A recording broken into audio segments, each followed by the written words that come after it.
우리 렘넌트는 남은 정도가 아니고 남는 자, 남을 자, 남길 자로 쓰임 받을 자들이기 때문에 우리 렘넌트 교육을 마음에 담고 전 성도들이 기도하면서 잘 준비를 시켜야 되겠습니다. 특별히 우리 렘넌트는 영적인 왕 정도가 아니고 황제.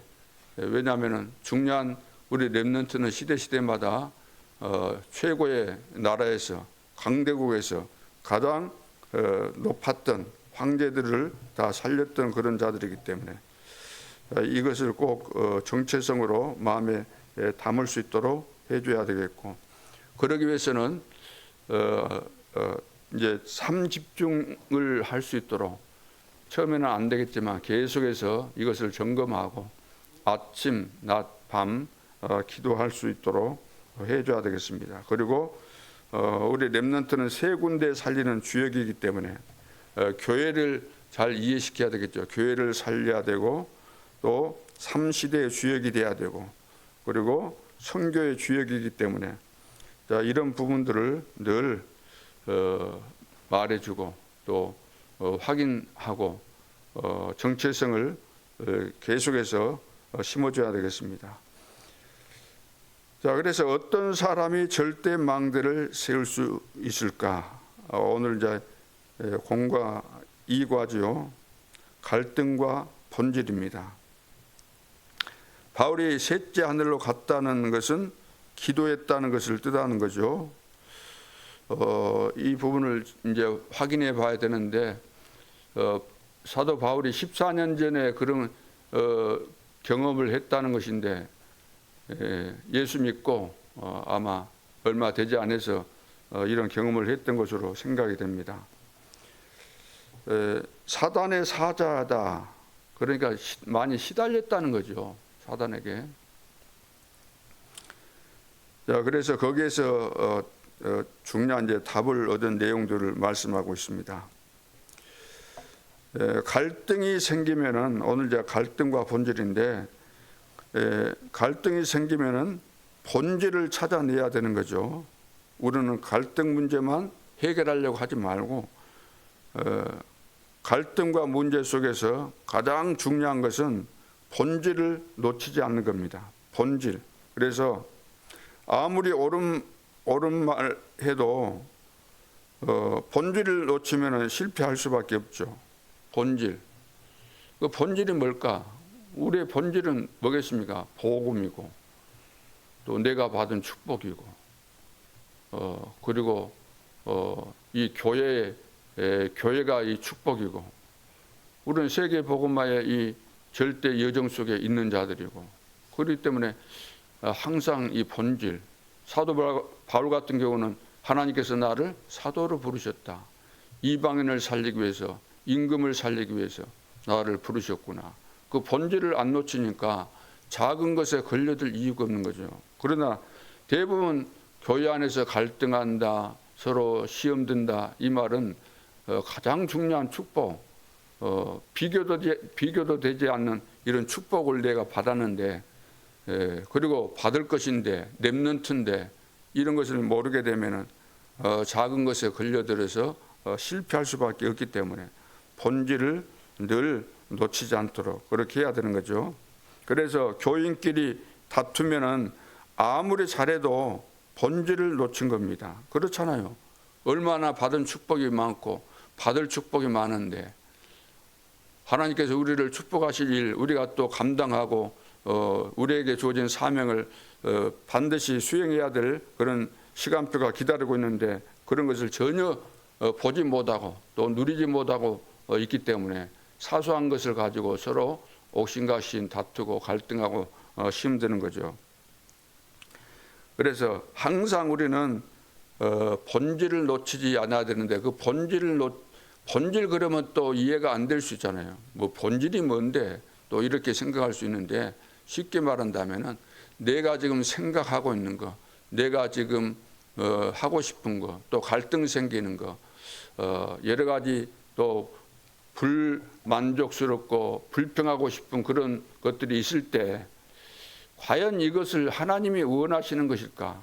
하나님이 가장 원하시는 것이 무엇인데 내가 이런 것에 연루돼서 이렇게 할까? 자, 이것을 질문하게 되면은 금방 답이 나오게 되는 거죠. 우리는 하나님이 나를 부르셨고 하나님의 절대 주권 속에 있고 하나님께서 이루어 가시는 것이고 성령 충만 받으면 땅끝까지 만민에게 증인으로 서게 되어 있는데 하나님이 원하시는 것이 무엇인가? 성도 간에 서로 교제하면서 상대방이 받은 은혜 또 내가 받은 은혜를 생각하면서 귀하게 여기고 교제가 바르게 이루어져야 되는데 이런 부분 뛰어넘지 못하는 것.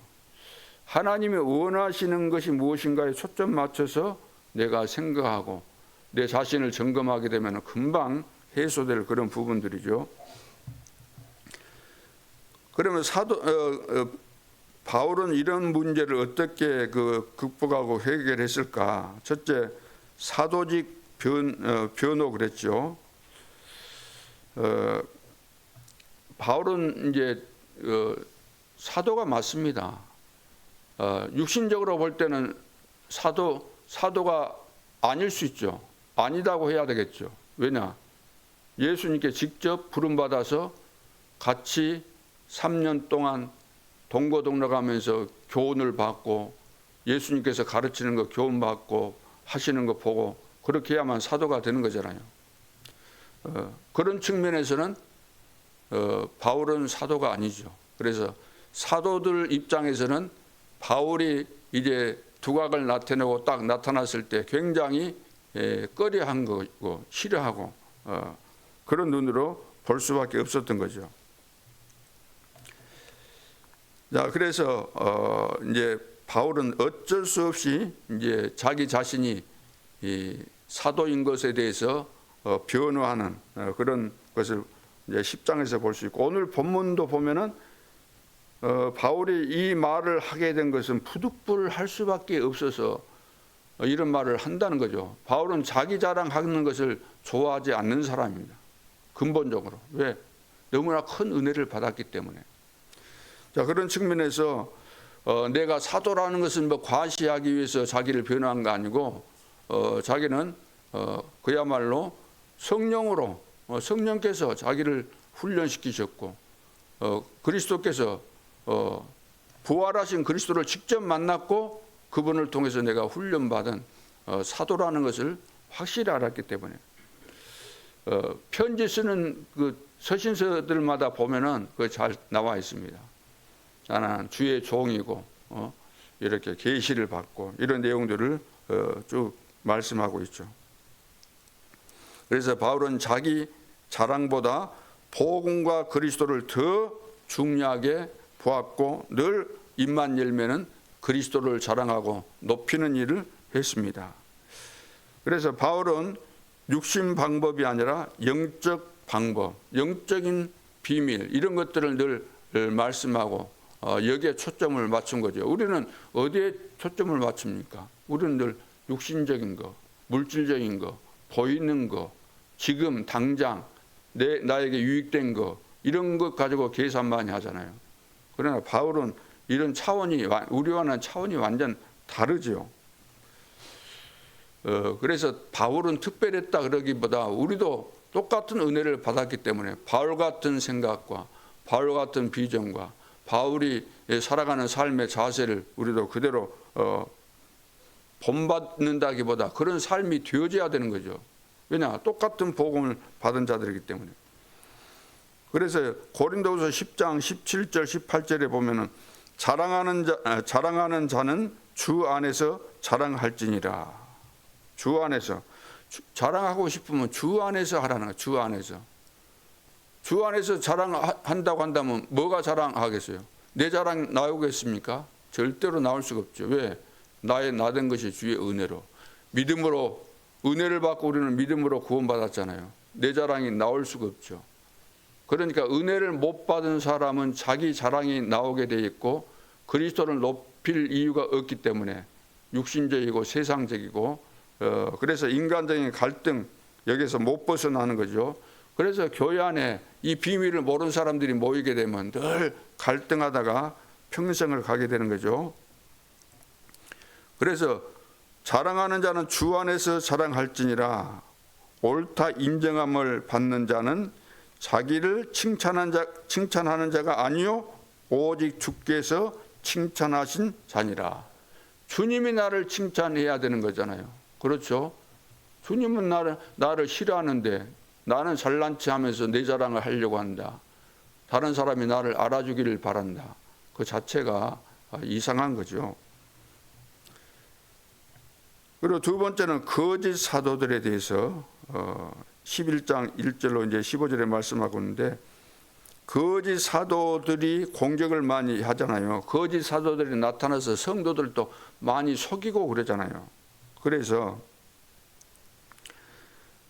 거짓 사도를 이제 그 경계해야 된다는 것을 말씀을 하고 있고, 외형보다는 복음의 그 진실성, 사람들은 외형을 가지고 늘 이야기하고 따지는데 그것이 중요한 거 아니고 복음의 이 진실성이 중요한 것을 바울은 이야기를 계속해서 하고 있습니다.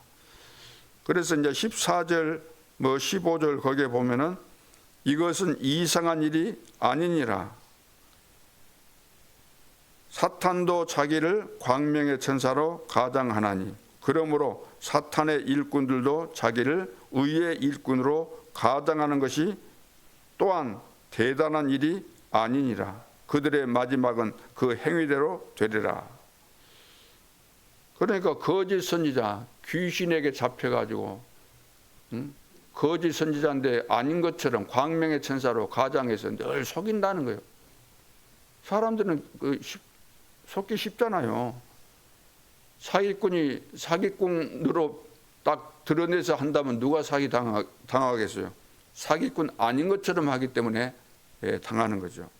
그래서 영적으로 이것은 분별력이 있어야 되는 것이고, 그래서 이 거짓 영이 그 사람들 속에 들어가서 미혹하고 넘어뜨리는 거죠.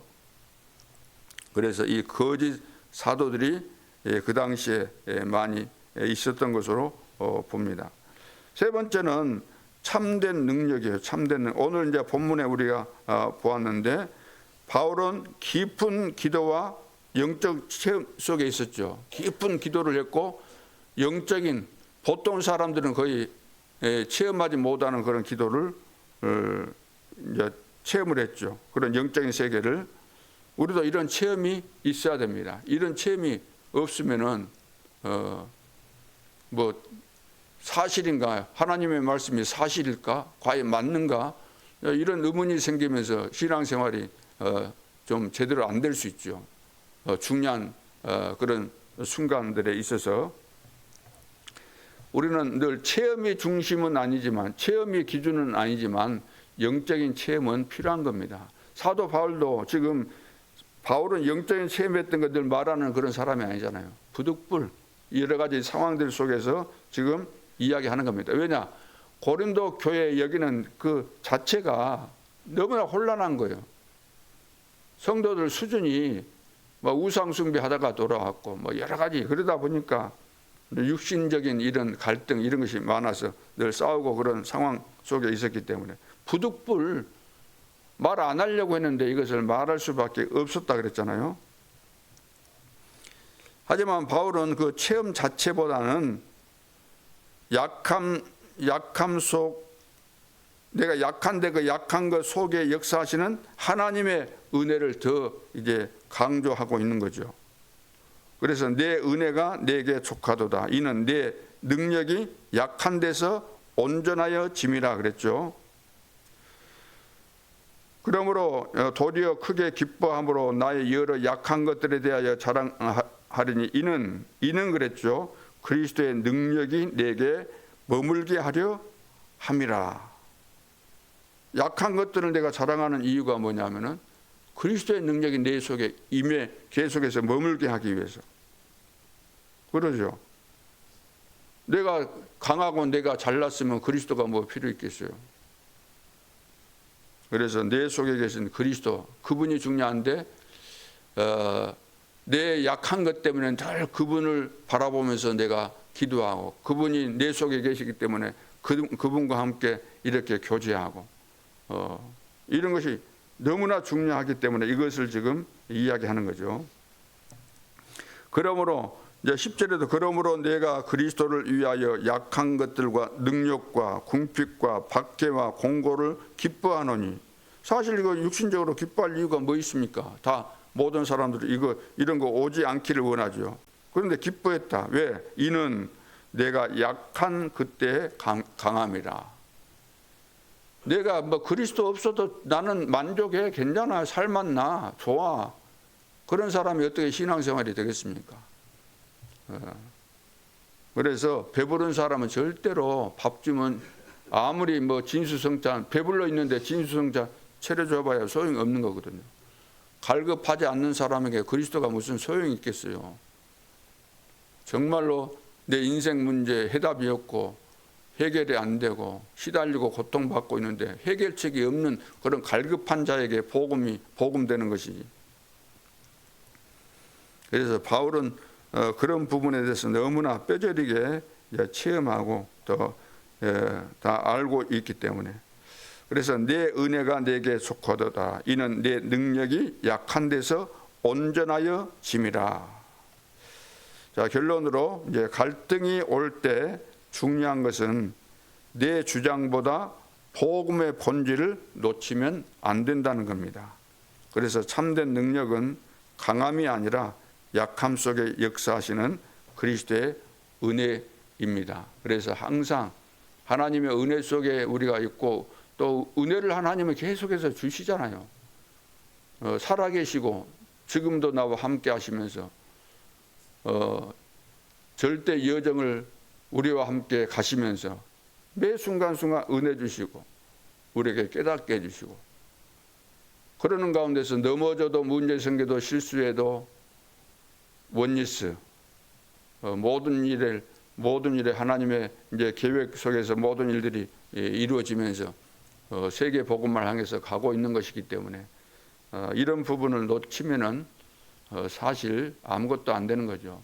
이런 내용들은 전도자만이 알고 누릴 수 있는 그런 부분이기 때문에, 그래서 우리 렘넌트들에게도 어리다고 우리가 무시해서는 안 되는 거죠. 어릴 때 귀신에게 시달리고 어릴 때 성령 충만한 애들이 있고 어릴 때 다 있는 거예요. 뱃속에서도 성령 충만했잖아요. 그래서 애들은 너 애들을 저리 가라 뭐 그런 식으로 해서는 안 되는 거죠. 애들이라고 무시해서는 안 되고 다 영적인 존재고 또 그리스도의 영이 그 속에 있기 때문에 그들 수준에서 될 수 있으면 우리가 이제 이야기를 해야 되겠지만, 이런 부분은 애들이 뭐 알 수 있을까 그렇게 생각하는지 모르지만 영이기 때문에 설명 여러분들이 좀 눈높이에 맞춰서 잘해주면은 애들이 금방 깨닫게 되는 겁니다. 우리가 말로 다 표현을 못해도 알게 되는 거죠. 자, 그래서 오늘 교회 안에서 우리 자신도 겪을 수 있는 그런 부분들인데 갈등을 뛰어넘어야 됩니다. 갈등이 뭐 뛰어넘는다기보다 갈등 이런 자체가 올 이유가 없잖아요. 갈등 가지고 뭐 여기서 또 뭐 갈등을 해결하기 위해서 머리 쓸 것도 없고 뭐 할 것이 없는 거잖아요. 내가 받은 축복이 이해되면 내가 아무것도 아닌 본질도 아닌 비본질 속에 중요치 않는 불신자들 그 수준에서 내가 아직 벗어나지 못했는가, 이런 것들을 알면서 여기서 벗어날 수 있는 거죠. 그리고 우리의 본질은 내가 하나님의 자녀고 너희가 하나님의 성전인 것과 하나님의 성령이 너희 안에 거하시는 줄을 알지 못하느냐. 그 성령께서 영원토록 나와 함께 하시면서 인도하시고 세계 복음화를 이루어 가시는 것이기 때문에 이 절대 여정 속에서 오히려 이런 갈등이 있다고 한다면은 큰 전환점, 중요한 응답을 하나님이 준비하고 있구나, 이걸 깨닫고 중요한 이정표로 만들어가는 전도자들이 될 수 있기를 주님의 이름으로 축복합니다. 기도드리겠습니다. 하나님 은혜를 감사합니다. 하나님께서는 세계 복음화 때문에 저희들을 부르셨고 완전한 이 복음, 영원한 복음, 이 복음을 통해서 매 순간순간 24시 주님과 함께 동행할 수 있도록 축복해 주시고 25 응답과 영혼의 작품을 우리에게 주신 것 감사합니다. 렘넌트를 맡겨주신 것은 이 지구상에서 가장 큰 미션을 받았고 또 우리에게 주어진 이 일들이 너무나 크기 때문에 하나님은 우리에게 거기에 걸맞도록 능력과 은혜와 축복을 끊임없이 허락해 주실 줄 믿습니다. 우리 교사들에게 성령 충만과 오력을 회복시켜 주시고 우리 맡은 렘넌트를 영적 황제로 잘 양육하고 훈련시켜 갈 수 있도록 축복하여 주옵소서. 오늘도 거룩한 주일을 맞이해서 전 성도들이 영적인 눈이 열려지게 도와주시고 성령 충만한 가운데 이제 기도하지 않아도 염려하지 않아도 육신적인 거 다 하나님께서 채워주실 줄 믿습니다. 너희는 먼저 그의 나라와 그의 의를 구하라. 그러면 이 모든 것을 너희에게 주시라고 말씀하신 언약대로 모든 성도들이 세계 복음화 때문에 삼경제의 축복을 다 회복하고 오력을 회복할 수 있도록 역사에 주옵소서. 지금도 살아계신 주 예수 그리스도 이름으로 기도하옵나이다. 아멘. 하늘에 계신 우리 아버지